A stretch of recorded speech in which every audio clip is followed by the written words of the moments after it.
pregame show. Actually, an extra 30 minutes of that. Giannis, your reigning champ. Kyrie Irving, champ with the Cleveland Cavaliers. He put on a show. Kyrie hadn't played in 2 weeks. Can't tell from this move, Smitty. No, not at all. You love Kyrie, can get where he wants to, and he had one of those games. And I love this to pick up. Dragic, that is huge. Dragic and Kyrie, that's some backcourt geniuses in the backcourt. Giannis for three. That was Dragic's first basket as a member of the Brooklyn Nets. And inside, Kyrie putting on the move. Twan, the spin and the finish. And then Bobby Portis from outside. The Bucks taking that 5-point lead. Move to the second half. Giannis, where he does the most damage on the alley-oop. Ooh. Then Seth Curry left open for three. Shooter's bounce. Versatile backcourt. Kyrie for three. Throw it out in front of you, go get it. Up by 9. Another new addition. Andre Drummond dunking something. Ooh, him on his back. Weight room. That's what Drummond saying, weight room. Back and forth we go. Bucks take a 1-point lead. Bobby Portis made 8 threes. Kyrie Irving, 38 points, 5 assists, 5 rebounds. That's a season high for Kyrie, and now it's the Nets up by 1. Giannis, 29, 14, and 6. Now it's Milwaukee up by 1. And on the other end, Brown for 3, and the Nets take a 2-point lead. Giannis gets the look. Smitty. Not a bad pass at all. Good look. Couldn't knock it down. Kyrie. The Nets get just their 3rd win in their last 16 games, but it's a big one over the Milwaukee Bucks. Here's Kyrie following that season-high 38.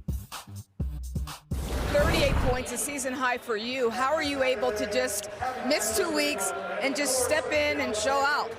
It's the collection of guys we have in the locker room. Honestly, they keep me in shape. They keep pushing me. They keep me motivated.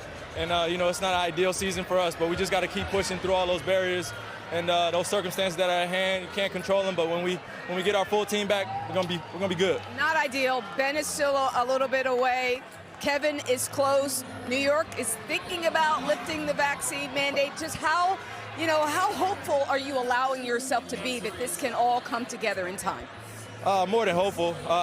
Just remaining humble, just staying in the moment, and just making sure that we stay collectively as a group as strong as we can. And that right there is the best recipe. Let's start with that final question, because how big of a deal do you think it's going to be come the postseason if that vaccine mandate is indeed still in place, even though, according to Stephanie Reddy the other day in her report live with us, she said they're expecting it to be lifted in about 2 weeks. But let's say it's the postseason and it's still in place. How will that affect the Nets and their championship hopes? It's huge. I mean, you miss a guy that gives you 38, 5 and 5, like a guy that can obviously flat out win games with just his talent alone and matched up with Kevin Durant. You can't replace a Kyrie Irving, Twan. I mean, we know it's a situation what it is, but how do you feel? You're going into a game, you're in a tough series, and one of your best players just can't play at home. That is huge. It puts a lot of pressure on the organization, puts some uncertainty on rotations for Steve Nash. And I think for Kevin Durant and all the players, it's just one of those things where you're better, much better with Kyrie Irving. And if it's to happen, dude, you got to remember, you're gonna probably be a 7, 8 seed. So you're not gonna have home court advantage. So now he misses 4 games if you get deep in the series. So that's how important it is for him to be able to play. So if he's not able to go, and I think that's another reason they probably picked up Gordon Dragic, just in case, to have another guard in place if Kyrie's not able to play every game come playoff time. But it'd be huge. Mm-hmm. That's a great point, just in making sure you have the insurance of Kyrie Irving. Now, let's say he is. How do you like the Nets' chances if you have, let's say, Ben Simmons as well, right? Because you're still waiting for him to take the floor. Healthy KD and Kyrie, from what we've seen against this Bucks team, getting a win against them, the defending champs, when they have their big three on the floor. Well, they get healthy, and they're in that 7th, 8th spot. I would not want to be the Miami Heat, the Chicago Bulls, the Milwaukee Bucks. That's not the team you want to play in the first round of the playoffs with a healthy group. So if they're healthy, they have just as good a chance as anybody in the Eastern Conference of coming out the East. When you're talking about Kyrie and KD, when you talk about those two guys healthy on top of their game, they can go deep into the playoffs. So if they're healthy, sky's the limit how far they can go. This is a matter of getting everybody on the court, and if they can do that in a timely fashion. For the Bucks, Smitty, is this one that you kind of look at and you go, man, how do we allow this to happen, again, without Kevin Durant on the floor and without Ben Simmons on the floor and Kyrie being the lone star, if you will, on the court?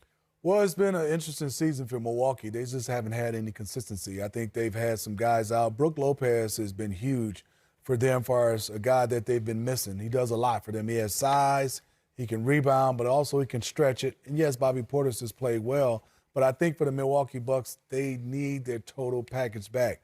Not sure when Brook Lopez has come back. Serge has helped. They are going to have to start to put it together in the next 2 or 3 weeks to make sure they can get into some rhythm where they can go out and feel good about getting wins against the top teams in the Eastern Conference. Well, the NBA on TNT has a great doubleheader lined up for you on Tuesday. The Red Hot Celtics host. State Farm is there. Brooklyn Nets, Milwaukee Bucks, a rematch of playoff series last year.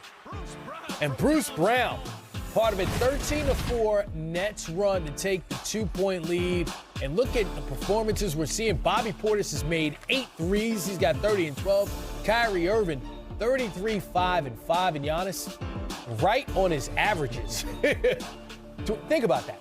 Averages 27, 13, and 6 for Giannis. Of course, he averages 29, second leading scorer in the league. But Andre Drummond, too. We were just saying how great of a pickup that was for Brooklyn. 16, 12, and 5 for him, 7 for 10 from the field. And this is the kind of game against Milwaukee size where he has an impact. Yeah, I think so. I love the match with the Brooklyn Nets. The reason why is you don't have to run a straight post up for him. You can run pick and roll. He has good hands, good feel. He can slide his feet defensively, but he eats glass and he takes up space. And I think it's going to even be better. You get to see Drummond have some real explosive nights when you have Kevin Durant in there. There's more space for him. And so I think Andre Drummond, the youth, the size, I'm worried about Brooklyn's size and defense. But now you got Drummond, you got Ben Simmons. I think they've cleared all that up, the things I was worried about. They just haven't played together, Twan.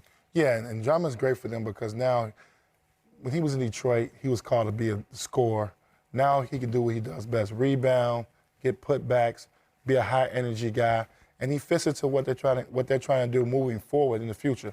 Hopefully they're going to be able to sign him to a contract and keep him there for a couple years. He could be a great center for them. Blake Griffin and Marcus Aldridge are kind of towards the end of their career, much older. Now you got a younger big to go alongside with Claxton.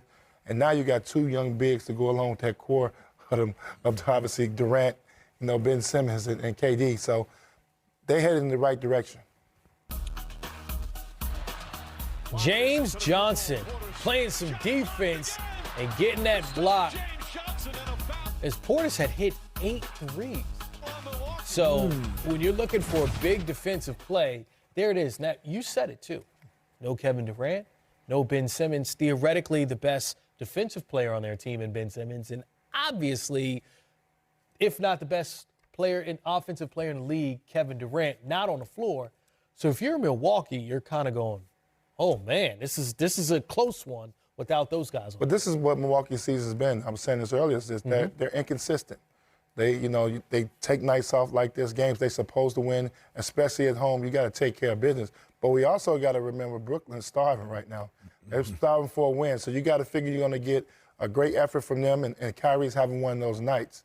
We all know he's very capable of having a 35-40-point night. He's got 33 points already. So this is one of those nights by Kyrie. But this is the mistake that Milwaukee's making, I think, because losses like that gets you the 4 seed, where you can be at the 1 seed.